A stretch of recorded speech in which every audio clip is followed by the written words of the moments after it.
God, this morning we give you thanks. We give you thanks for the first of many examples of face-to-face encounters with you. God, we ask that the meditation of my lips and of all of our spirits be pleasing in your sight, our rock and our redeemer.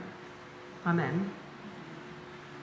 Okay, friends, here we are ready to embark on a new sermon series. Our sermon series for the next couple of weeks. I don't want to say the next month because Advent starts at the end of November, and so it's really this week and the first 3 weeks of November, and then we'll start a different series at Advent, but we'll get to that when we get there.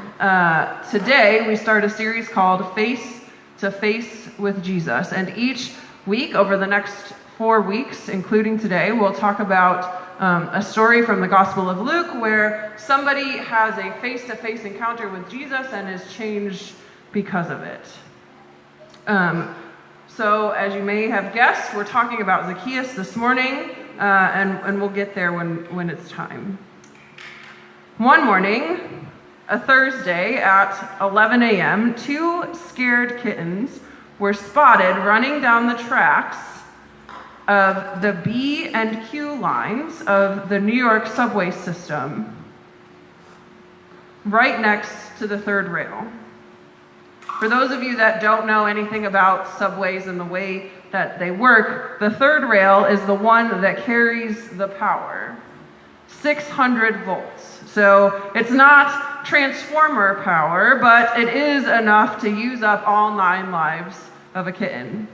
So when the subway operators and the people who make decisions about such things noticed these kittens, they decided to cut the power to the whole line. And for almost 2 hours, the commuters and subway officials waited while a few went on a subway safari to rescue the flustered felines. Alas, the kittens managed to stay out of reach long enough that the disruption was no longer tenable. As you can imagine, 2 hours at any time of day in New York City for commuters on the subway is just crazy making. But especially at 11 a.m., right, during the lunch hour rush, right, is probably just not feasible at all. So, since the kittens weren't in visible danger, they returned the power to the rail and then started the local trains and eventually the express trains, but issued an alert inviting the drivers to keep a lookout for the 2 kittens. Naturally, in a day of instant commentary on anything and everything, the opinions were many and various. From the animal lover who praised the compassion of the administrators or questioned why they gave up so soon just to keep the trains running on time, to the commuters who were patient or not so patient, or the conspiracy theorists who speculated that terrorists in catsuits were behind it all. Not to mention the anti-government voices who blamed the president at the time for letting the cat out of the bag. Ba-dum-bum. The argument centered around one point, really. Were they worth it? And before we get all heated up in the are the kittens worth it or not conversation, let's shift a little bit here. We're not really talking about kittens on a subway track. We're talking about a little guy out on a limb. If you read through the Gospel of Luke, you discover that there is a certain attitude to people with means, with resources. Well, let's just be honest, the rich. Luke did not like them. Or he thought Jesus didn't like them. In story after story in the Gospel of Luke, the rich come out badly. They always look like the bad guy. So when Luke begins chapter 19 with this introduction, you are forgiven if you expect it to end badly. There was a man named Zacchaeus. He was chief tax collector and he was rich.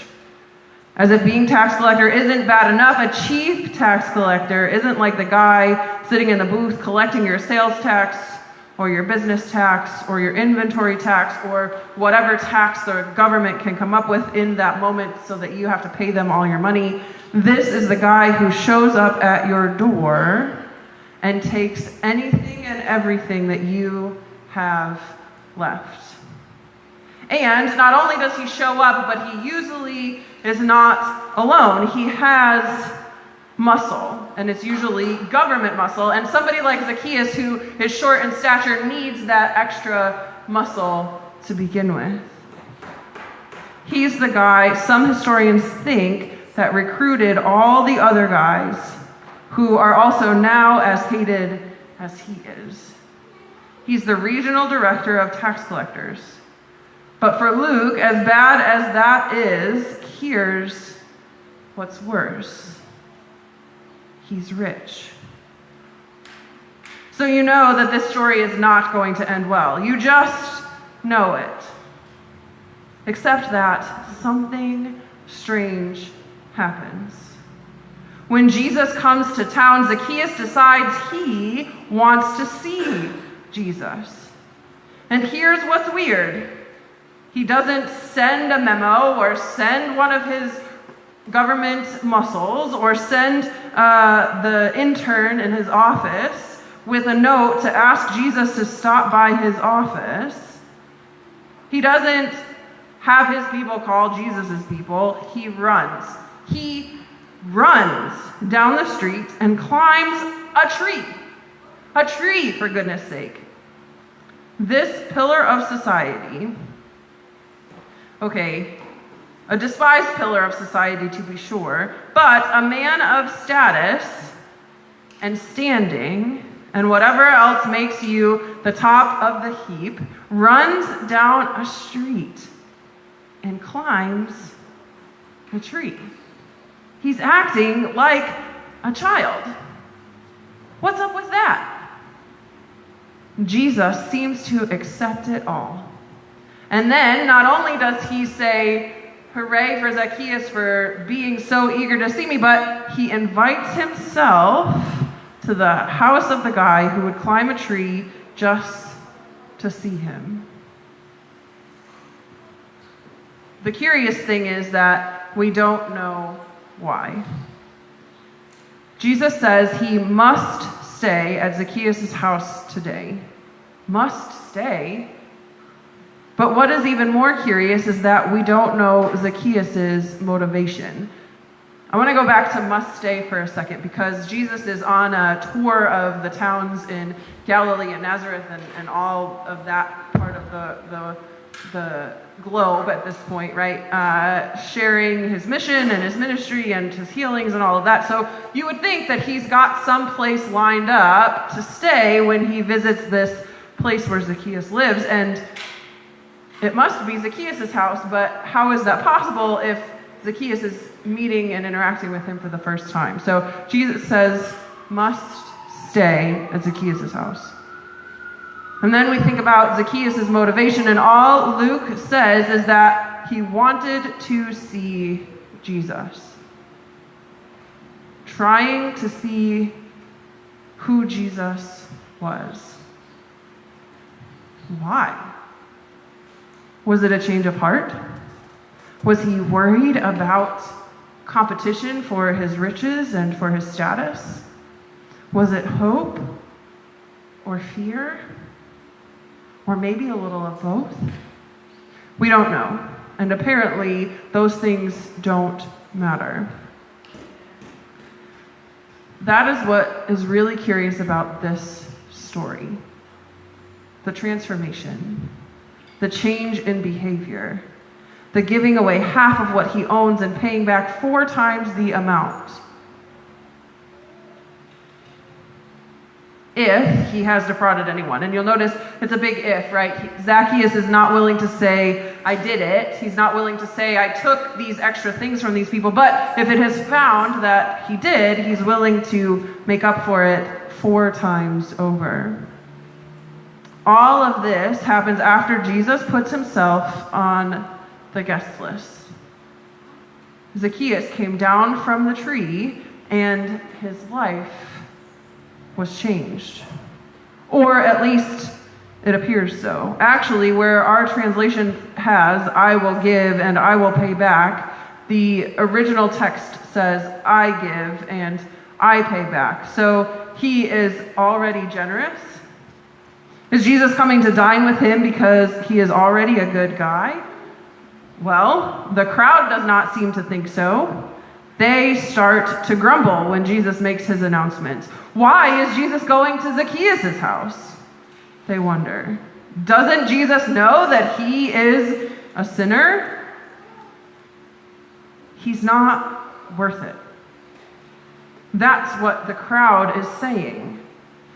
Don't waste your time on him. Keep the trains running.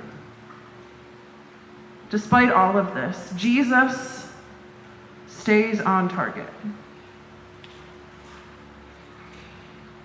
He says, his kind is your kind. He is one of you.